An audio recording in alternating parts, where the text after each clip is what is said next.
March 12, 2025, Bolan Pass, Balochistan, Pakistan.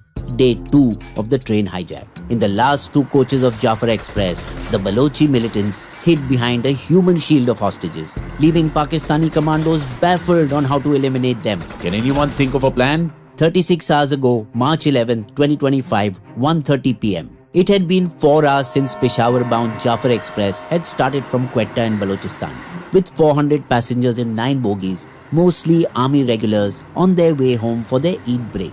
Just as it was about to enter tunnel number 8 of 17 on its way,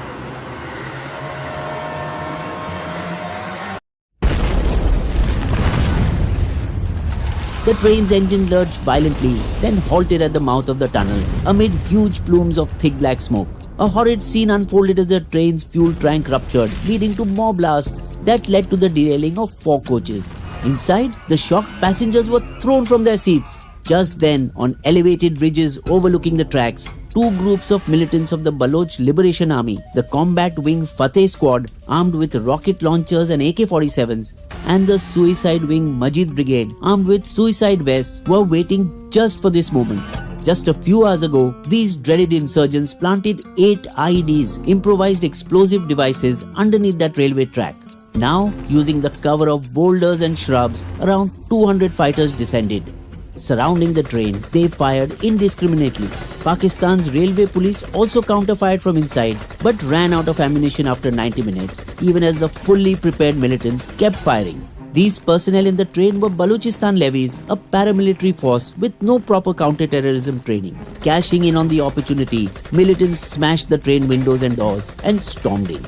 And after checking the ID cards of passengers, All Balochis, you go and spread the word of Balochistan struggle. All women, children and old people, you also leave the train. Fast! But you soldiers, police and Punjabi men, you will go to the last 2 coaches. Yet 2 brave Punjabi passengers tried to resist, but the militants executed them on the spot, while their commander dialed the Pakistan government. We have 214 passengers under hostage on Jafar Express. Release all 1,500 Baloch political prisoners within 48 hours or we will execute all hostages. Wait, we should work towards a resolution. Please don't harm the hostages. But Pakistani military dictator Asim Munir took the attack as a hit on his ego, and rather than having a dialogue, My army will crush them. No negotiations, no release of prisoners. If you harm hostages, you will have to face the full force of the state. However, frontier corps who were part of the operation have just been trained for border patrolling, and only SSG commandos had anti-terrorism combat expertise. Yet, 2 teams of frontier corps and only 1 team of SSG were dispatched by 3 different routes to reach Bolan, 120 kilometers away from Quetta, their nearest station. The frontier corps quick reaction force took the lone single-lane highway N65, braving narrow valleys, steep gradients and dust storms, while the cargo train with the 2nd backup army force stopped 12 kilometers away from the attack site, fearing more IEDs might blow up. From there, the troops with their heavy ammunition travelled on foot through the rugged valleys of Bolan Pass.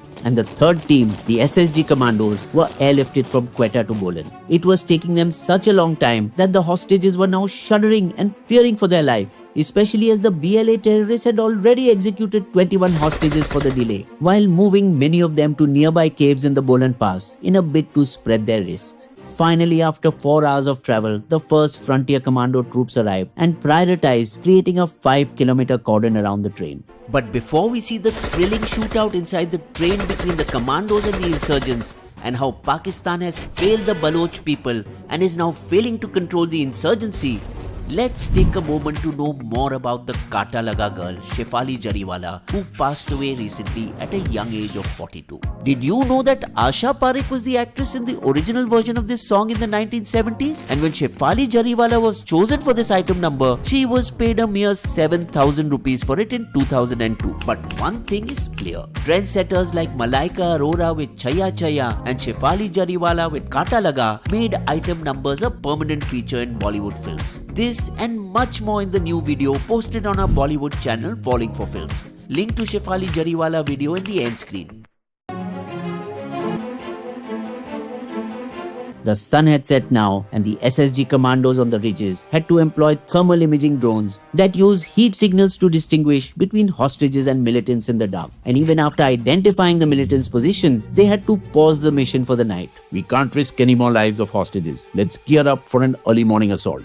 They remained alert in the cordon and on the ridges through the night, while the hostage Punjabis and police officers spent the night in fear and uncertainty. The next morning, March 12th, 6 a.m. In the clear morning light, from a distance of 500 meters, snipers eliminated a few suicide bombers hiding in their caves, their first success. But breaching the train was tougher, so commandos resorted to using flashbang grenades to enter with force. The drones had already gauged the location of militants.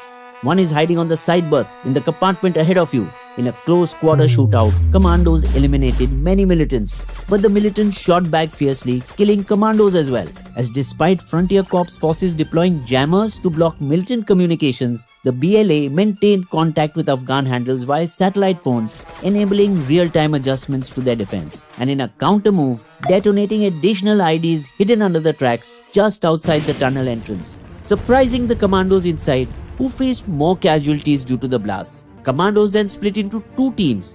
While Team A leapfrogged past compartments, hiding for cover first, Team B distracted the militants with gunfiring and flashbang grenades, even as Team A came out of nowhere and shot the militants. But those last two coaches were still left to be cleared, where the militants with suicide vests had created a human shield of innocent hostages. Can anyone think of a plan? The trained commandos had a trick up their sleeves. They entered the compartment with ballistic shields to absorb gunfire from militants. When the militants exhausted cartridges and began to reload magazines, the faster commandos immediately aimed and shot them down. Finally, the SSG snipers took over and shot the militants wearing suicide vests in the head before they could detonate their vests.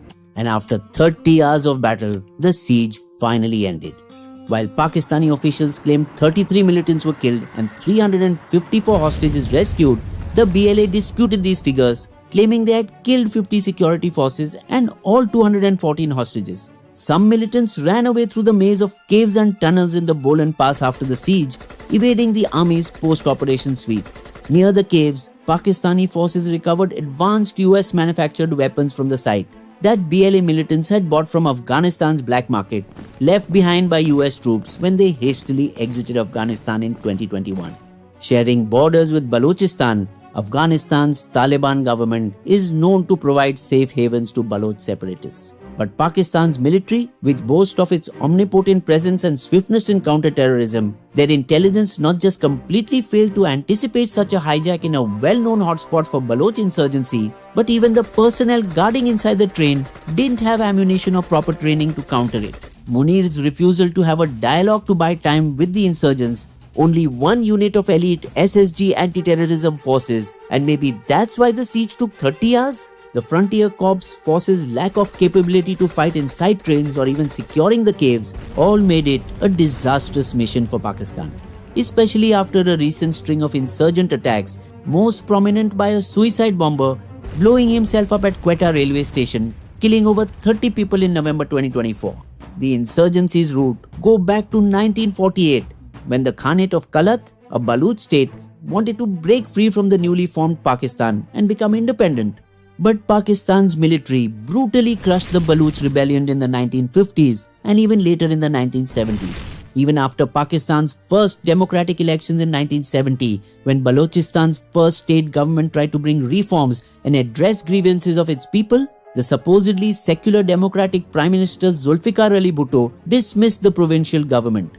The insurgency then aggravated 3 decades later in the early 2000s with the emergence of Baloch Liberation Army, where a prominent BLA leader Nawab Akbar Bukti was killed allegedly by the military, and after the entry of the Chinese to build Gwadar port under CPEC.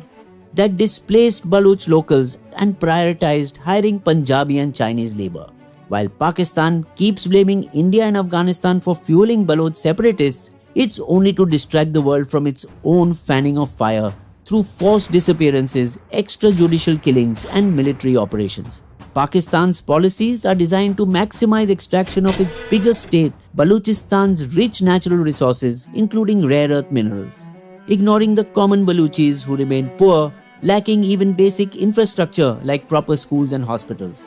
who don't even get any legit democracy as the 2024 elections were rigged there. Letting Pakistan People's Party candidate Sarfraz Bukti win unopposed, who is believed to be closely aligned with Pakistan's military.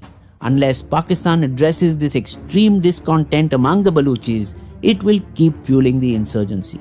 Bizbo's limerick. The Balochis feel slighted by Pakistan's greed to mine their resources for outsiders' needs. So they hijacked a train and caused them pain to show their oppressors that they too can bleed. You will also find these sources listed in our video description section.